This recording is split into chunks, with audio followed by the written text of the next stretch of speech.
Dear students, पिछले शीर्षक में हमने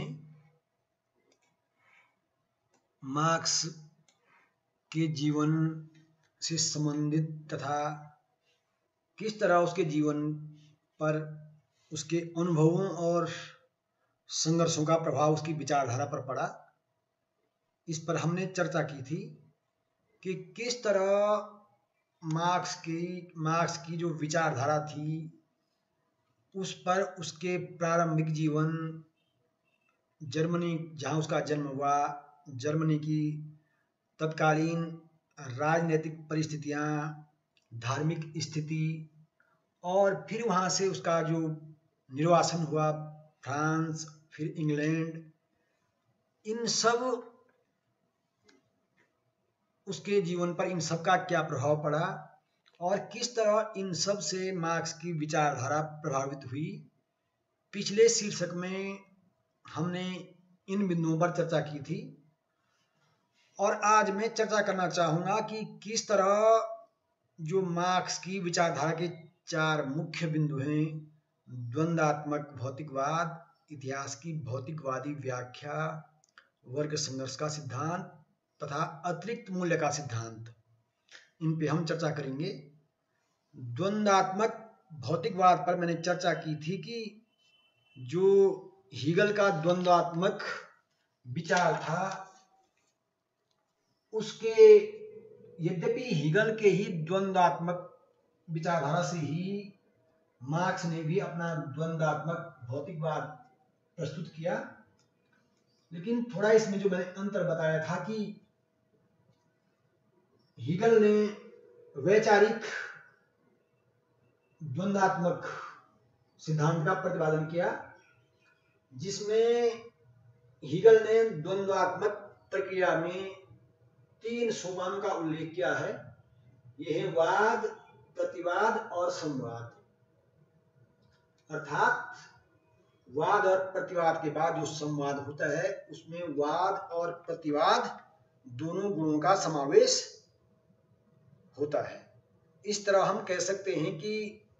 हीगल के अनुसार जो विचार हैं और जो उसकी अगेंस्ट जो विचार होते हैं उन दोनों में जब संघर्ष होता है, फिर एक जो रिजल्ट, जो परिणाम संवाद के रूप में आता है, उसमें दोनों का समावेश होता है। इसी तरह मार्क्स ने जो भौतिक मटेरियलिस्ट इंटरप्रिटेशन जो दिया है, या हम ये कह सकते हैं जो मार्क्स की विचारधारा है डायलेक्टिकल मटेरियलिज्म, द्वंद्वात्मक भौतिकवाद, तो मार्क्स ने भौतिक तत्वों को इस द्वंद्व के लिए उत्तरदायी माना है। और इसमें मार्क्स मानता है कि प्रत्येक जो वस्तु है, जो भौतिक पदार्थ है, उस पदार्थ में, जो भौतिक पदार्थ है उस पदार्थ में, या हम कहें उस वस्तु में आंतरिक विरोध निहित रहता है, जिसमें सकारात्मक तथा नकारात्मक दोनों पक्ष होते हैं, जिनके मध्य निरंतर द्वंद्व या संघर्ष बना रहता है और इसके परिणाम स्वरूप पुराने तत्व मिट जाते हैं और नए उत्पन्न होते हैं। लेकिन जो नए तत्व उत्पन्न होते हैं उनमें दोनों नकारात्मक सकारात्मक के परिणाम स्वरूप दोनों का समावेश होकर के नया तत्व बनता है। परंतु अपने द्वंद्वात्मक भौतिकवाद में जो मार्क्स ने जिस परिप्रेक्ष्य में यह सिद्धांत घोषित किया कि किस तरह समाज में पूंजीपति वर्ग और सर्वहारा वर्ग के बीच समावेश होता है, ये संघर्ष होता है पूंजीपति और सर्वहारा वर्ग के बीच, और अंततः क्या होता है, सर्वहारा की विजय होती है। तो इस तरह मार्क्स ने सर्वहारा की विजय घोषित करते हुए इस सिद्धांत का जो तार्किक परिणाम था उसको एक प्रकार से उसकी अवहेलना की है। इसका तार्किक परिणाम यह होना चाहिए था कि पूंजीपति और सर्वहारा के बीच जब संघर्ष हो तो दोनों की अच्छाइयां मिलकर के उसका परिणाम होता, परंतु यहाँ पर मार्क्स की विचारधारा का जो रिजल्ट हो, जो परिणाम घोषित होता है कि सर्वहारा की विजय, बनी एक पक्षीय विजय की घोषणा करके मार्क्स अपने ही सिद्धांत को मिथ्या घोषित करता है या उसके अगेंस्ट ही अपनी व्याख्या प्रस्तुत करता है। दूसरी बात, जो एक द्वंद्वात्मक भौतिकवाद है, इसका अर्थ यह है कि हम केवल आर्थिक शक्तियों को ही या आर्थिक तत्वों को ही महत्व देते हैं, जबकि परिवर्तन के लिए धार्मिक, नैतिक, आत्मिक ये सिद्धांत या ये वस्तुएं भी उत्तरदायी होती हैं। परंतु मार्क्स ने इन सब की उपेक्षा की है। किसी भी समाज में परिवर्तन के लिए धार्मिक विचारों का, नैतिक विचारों का या उसके आत्मिक संबंधों का भी प्रभाव पड़ता है। मार्क्स कहता है कि मानव इतिहास निरंतर उत्थान का इतिहास है, परंतु यह सिद्धांत भी अपने आप में अगर हम इतिहास पे दृष्टिपात करें तो पूर्णतया सत्य नहीं सिद्ध होता है, क्योंकि मानव जाति का जो इतिहास है अब तक का, वह उत्थान और पतन दोनों का है। आपने इतिहास में अध्ययन किया होगा कि विभिन्न सभ्यताएं, चाहे हड़प्पा सभ्यता हो, मेसोपोटामिया की सभ्यता हो, यूनान की सभ्यता, तमाम जो भी सभ्यताएं हुई हैं या तमाम जो भी राजनीतिक उत्कर्ष हुए हैं, तो उत्कर्ष के साथ उनका पतन भी अवश्य हुआ है। तो इस तरह जो मार्क्स का विचार है कि मानव इतिहास निरंतर उत्थान का इतिहास है, ये अपने आप में पूर्णतया सत्य नहीं है। विभिन्न सभ्यताओं का उत्थान हुआ तो पतन भी हुआ, विभिन्न राजनीतिक शक्तियों का उत्थान हुआ तो पतन भी हुआ। तो इस तरह हम कह सकते हैं कि इतिहास, मानव इतिहास जो है उत्थान और पतन का एक मिश्रित उदाहरण है। विकास के लिए जो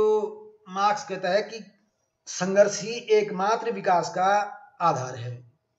कि संघर्ष के द्वारा ही विकास होता है,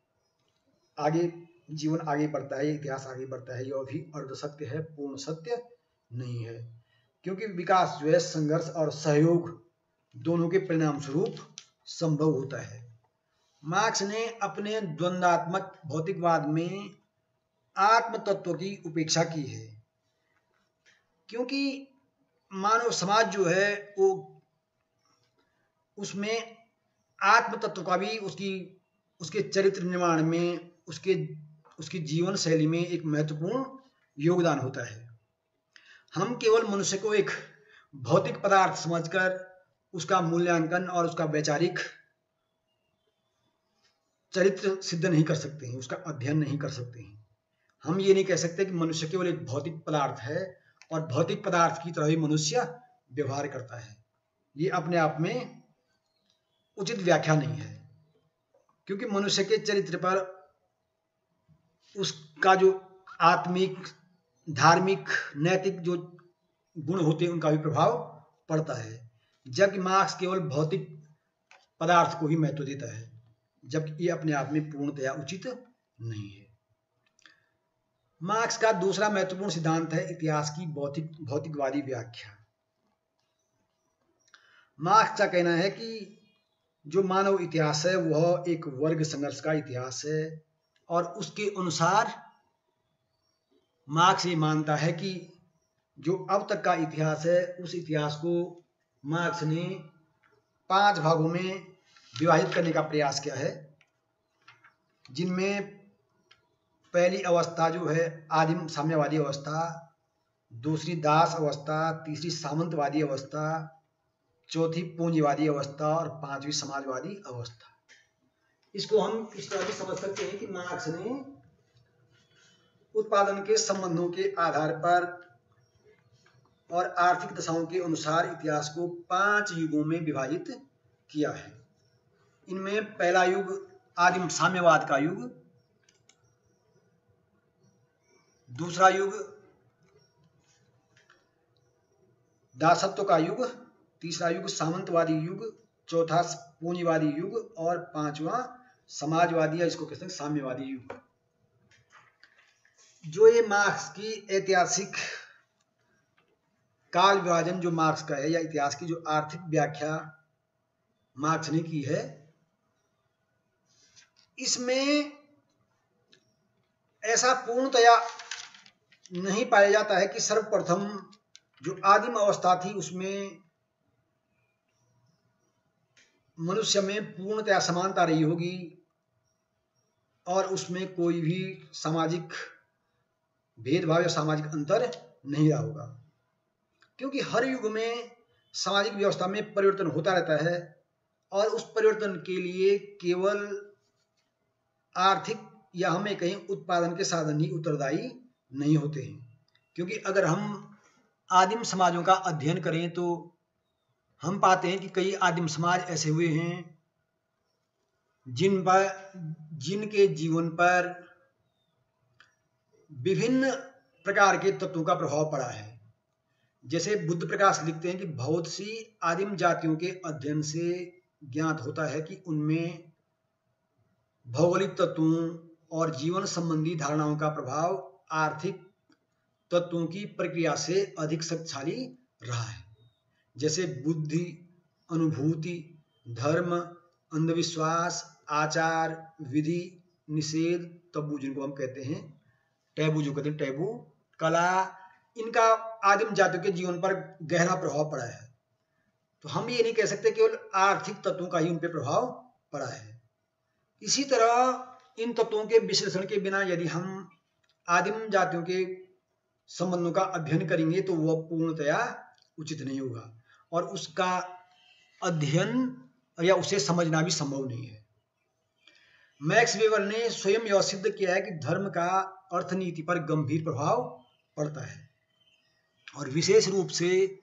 चीन, भारत, यूनान के मध्यकाल की जो अर्थनीति है उस पर धार्मिक विश्वास, परंपरा और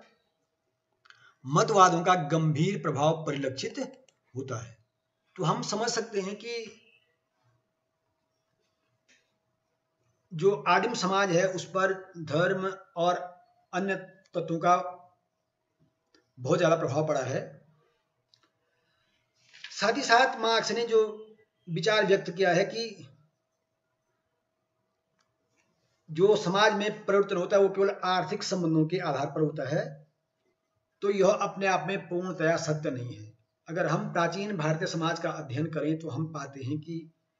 भारतीय समाज पर ब्राह्मण वर्ग का सामाजिक व्यवस्था पर बहुत बड़ा प्रभाव पड़ा है और हम यह स्पष्ट जानते हैं कि ब्राह्मण वर्ग पूर्णतया पूंजीवादी या उत्पादन के साधनों पर ब्राह्मण वर्ग का अधिकार नहीं था, लेकिन तब भी ब्राह्मण वर्ग का सामाजिक व्यवस्था पर महत्वपूर्ण प्रभाव पड़ा है। तो अतः समझा जा सकता है कि केवल आर्थिक संबंधों का ही सामाजिक व्यवस्था पर प्रभाव नहीं पड़ता है। मार्क्स लिखता है कि जो आर्थिक संबंध है उसमें वर्ग संघर्ष के कारण ही क्रांतिकारी परिवर्तन होते हैं, परंतु कई बार ये परिवर्तन राजनीतिक और आपसी महत्वाकांक्षा और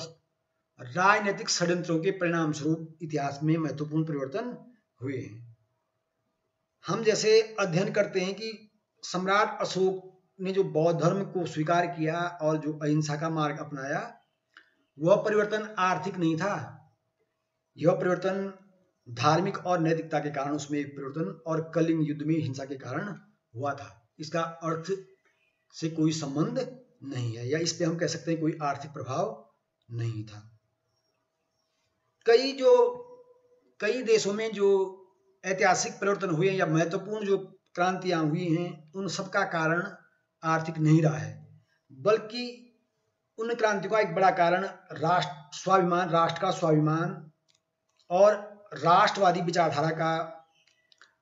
एक प्रकार से प्रभाव अधिक था। अतः हम समझ सकते हैं कि आर्थिक तत्व ही परिवर्तन के लिए उत्तरदायी नहीं होते हैं। अगर हम मार्क्स की इस व्याख्या को स्वीकार करें कि पूंजीवादी और पूंजीपति और सर्वहारा वर्ग के बीच संघर्ष होता है, तो इसका परिणाम यह होना चाहिए था कि सर्वप्रथम संघर्ष तो ब्रिटेन में होना चाहिए था, क्योंकि ब्रिटेन में ही औद्योगिक क्रांति के कारण सर्वप्रथम पूंजीवादी व्यवस्था या हम कह सकते हैं पूंजीपति वर्ग का बड़ा प्रभाव रहा है। लेकिन क्रांति कहाँ हुई? रूस और चीन में। और दूसरा बड़ा कारण इस क्रांति को जो नेतृत्व प्रदान किया वह मजदूर वर्ग ने नहीं किया, बल्कि मध्यम वर्ग के बुद्धिजीवियों ने नेतृत्व प्रदान किया। जैसे रूस में लेनिन ने और चीन में माओ ने, और ये दोनों मध्यम वर्ग से संबंधित थे, न कि मजदूर वर्ग से। इतिहास में एक और भी है कि जो संयोग तत्व है, जो अचानक या हमें कैसे संयोग से कोई घटना घटित होती है, उसका भी बड़ा महत्वपूर्ण रोल या उसकी भूमिका होती है। खानवा के युद्ध में हम जानते हैं कि राणा सांगा की हार जो आकस्मिक, उसकी जो हाथी भड़क गए, उसके जो तीर लगा, उसका परिणाम था, न कि कोई आर्थिक संघर्ष का परिणाम। दूसरा, सुभाष चंद्र बोस की जो मृत्यु हुई विमान दुर्घटना में, अगर उस समय मृत्यु न होती संभवतः इसका प्रभाव भी इतिहास पर पड़ता। तो इस तरह हम समझ सकते हैं कई घटनाएं, जैसे प्राकृतिक आपदाएं जब राजनीतिक घटनाक्रम पर प्रभाव डालती हैं, तो उसका प्रभाव तब केवल आर्थिक तत्वों को ही महत्व नहीं दिया जाता। इस तरह हम समझ सकते हैं कि मार्क्स की जो युग विभाजन है वो अपने आप में पूर्णतया तार्किक नहीं है, क्योंकि आदिम अवस्था, जैसे मैंने कहा कि आदिम अवस्था में पूर्णतया समानता रही हो, यह भी स्पष्ट नहीं है। और जो उसके बाद जो दास युग मार्क्स कहता है, तो उस समय भी ये स्पष्ट नहीं था कि संपूर्ण समाज दो वर्गों में विभाजित था, स्वामी और दास। सामंतवादी व्यवस्था में हम ये नहीं कह सकते कि समस्त भूमि पर जो है सामंतों का अधिकार था, या एक जनता जो है सामंत और दासों में ही विभक्त थी, क्योंकि संपूर्ण विश्व में सामंतवादी व्यवस्था उस रूप में नहीं रही है जैसे जर्मनी और यूरोप के कुछ देशों में रही है। तो इसलिए हम ये नहीं कह सकते कि सामंतवादी जो व्यवस्था थी या सामंतवादी जो युग था वो संपूर्ण विश्व के संदर्भ में तार्किक था। पूंजीवादी व्यवस्था का जो या पूंजीवादी युग की जो व्याख्या मार्क्स ने की है 18वीं सदी के पश्चात, तो पूंजीवादी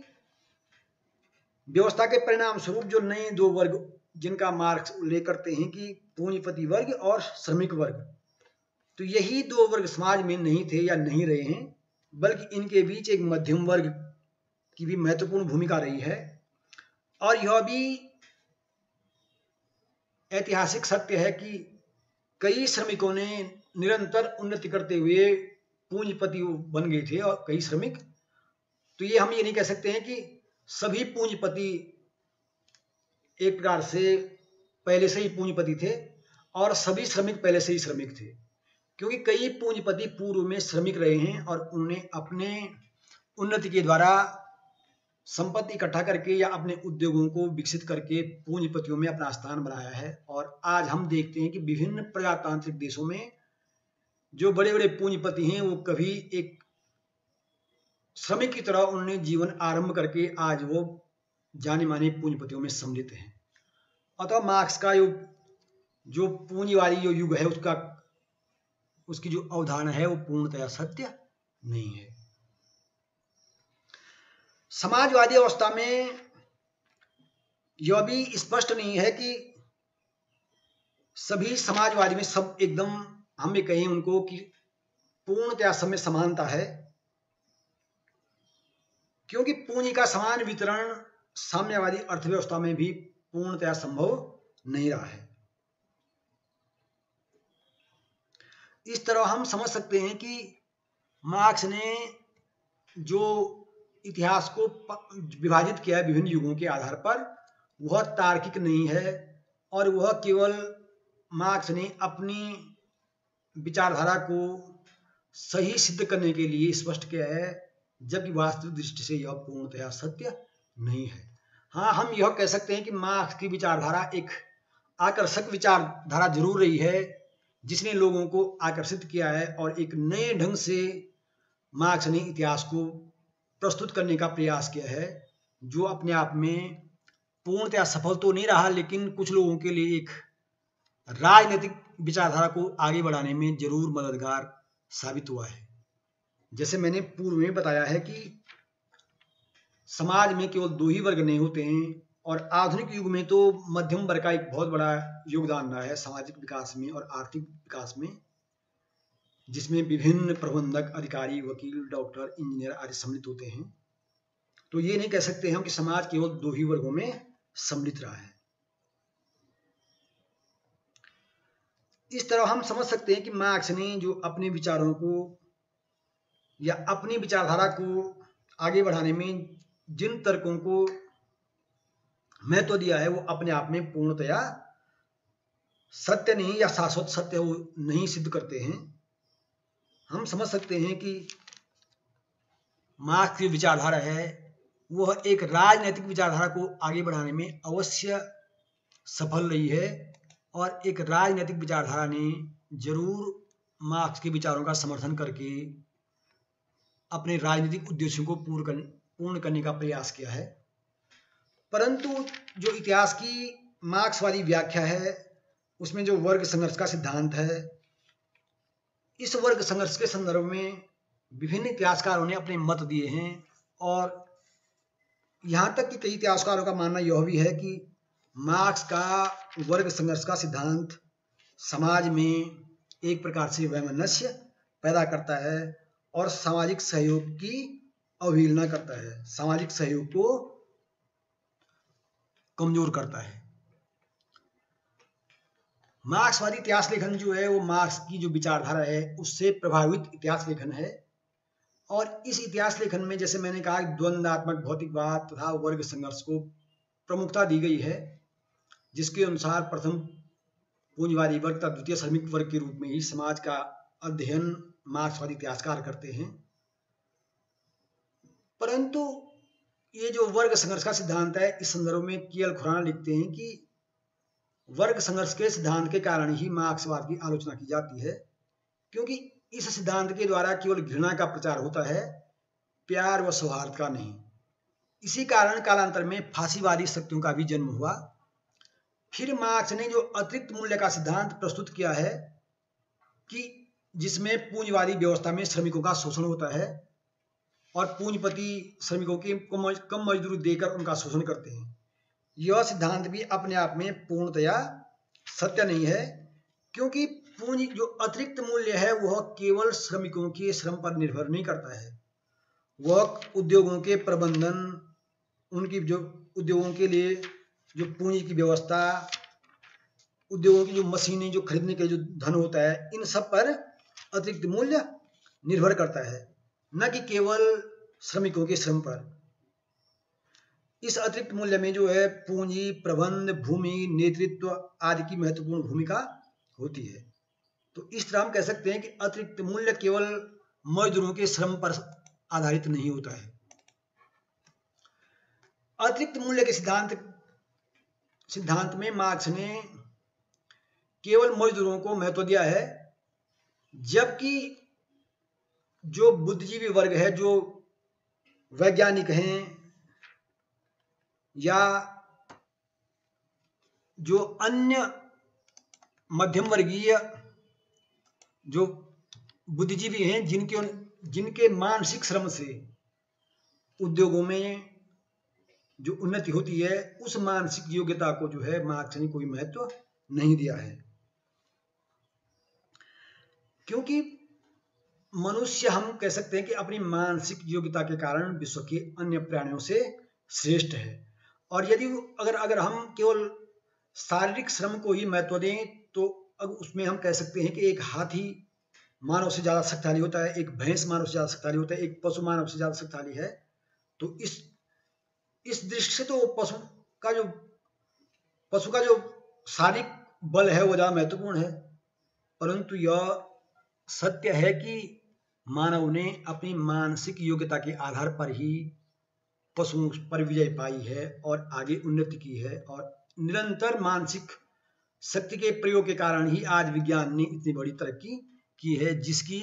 मार्क्स ने अवहेलना की है।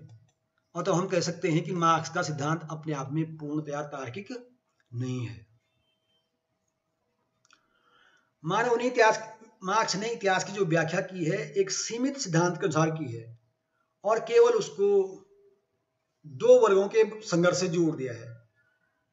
जबकि मानव का इतिहास अतीत के मानव समाज के समस्त क्रियाकलापों का अध्ययन है, न कि केवल आर्थिक क्रियाकलापों का।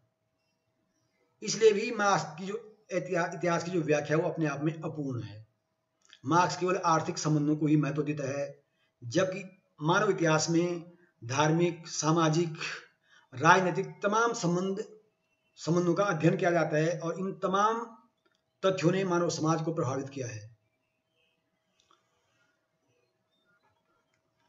मार्क्स की जो इतिहासकारों ने, जो मार्क्सवादी इतिहासकार हैं, इस तरह उन्होंने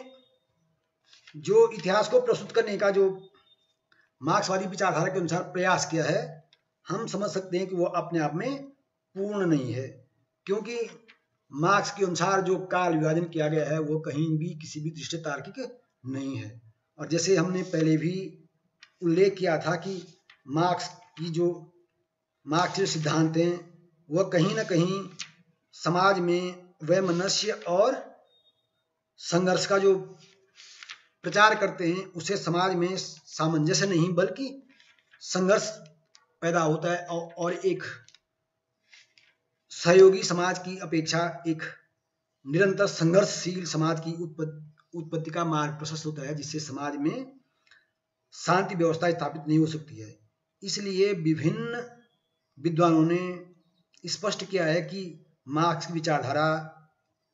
समाज के लिए उपयोगी नहीं है। इस संदर्भ में प्रसिद्ध चिंतक बर्ट्रैंड रसेल ने इस ओर संकेत करते हुए कहा है कि हमारे राजनीतिक जीवन की महत्वपूर्ण घटनाएं भौतिक स्थितियों और मानवीय मनोभावों के घात प्रतिघात का परिणाम होती हैं। राज प्रसादों में होने वाले षड्यंत्र, प्रपंच, व्यक्तिगत राग द्वेष आदि, इनका प्रभाव हमारे समाज पर पड़ता है। यही नहीं, कई इतिहासकार मानते हैं कि मार्क्स की जो विचारधारा है, उस विचारधारा के कारण समाज में तानाशाही का जन्म हो जाता है, न कि साम्यवाद का जन्म। लास्की ने इस ओर संकेत किया है कि पूंजीवाद के विनाश का परिणाम साम्यवाद न होकर अराजकता हो सकती है, जिसके फलस्वरूप एक ऐसी तानाशाही का जन्म हो जाए जिसका सैद्धांतिक दृष्टि से साम्यवादी व्यवस्था के आदर्शों से कोई संबंध न हो। इसी तरह हंट भी कहते हैं कि मार्क्स का विचार कि सभी झगड़े वर्ग संघर्ष से उत्पन्न होते हैं, यद्यपि आम लोगों को यह विश्वास दिलाने में उनका दुर्भाग्य पूंजीवादी व्यवस्था के कारण है, जो सर्वहारा वर्ग की विजय के साथ ही समाप्त हो जाएगा, युक्त महत्व रखता है, किंतु यह एक वैज्ञानिक धारणा के रूप में मिथ्या है। मार्क्स जो कहते हैं कि अंततः सर्वहारा की विजय होगी, यह वैज्ञानिक विचारधारा के अनुसार सही नहीं है। इसी तरह केटिन का कथन है कि मार्क्स का वर्ग संघर्ष का सिद्धांत ही आधुनिक कष्टों, रोगों और यहाँ तक कि फांसीवाद का भी जन्मदाता है। अतः हम कह सकते हैं कि मार्क्स ने एक आकर्षक विचार यद्यपि प्रस्तुत किया है, लेकिन जो उनका वर्ग संघर्ष का सिद्धांत है वो समाज के लिए उपयोगी नहीं हो सकता है।